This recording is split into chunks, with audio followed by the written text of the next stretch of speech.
Барлықтарыңызға сәлем. Сіздермен бірге Сманова Меруерт YouTube арнасы. Бүгін сіздерге мен ерекше әдемі дәл осы бір кісілік жамылғы көрпені аяқтағанды көрсетпекшімін. Ерекше әдемі дәл осындай болып аяқталды. Бұнда біздің көрпеміз төртеу.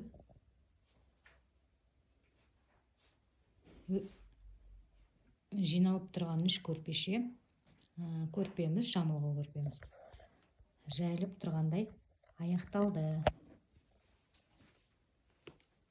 Матамызға подсвет жібі де дәл осындай, түрі осындай, дәл осы светте тігілген. Жібіміздің көрініп тұрған жоқ. Өйткені бізде подсвет жіппен тіктік. Алла қаласа. Ерекше әдемі көрпеміз аяқталды.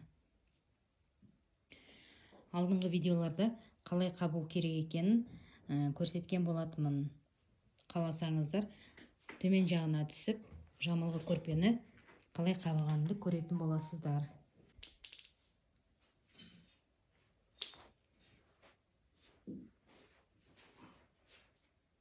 Сіздер қандай матамен тігесіздер?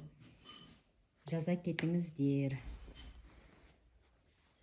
Менің таңдауым дәл осы матаға келді. Бұл матамыз бізде простыня қаптаған кезде өз несіне жақсы киіледі. Ерекше әдемі. Екі жақ шеті де осы матадан. Простынямыз мүлдем бір-біріне тайғанақтамайды. Дәл осы матаға киіліп орнықты тұрады. Мен сіздермен қоштаспаймын.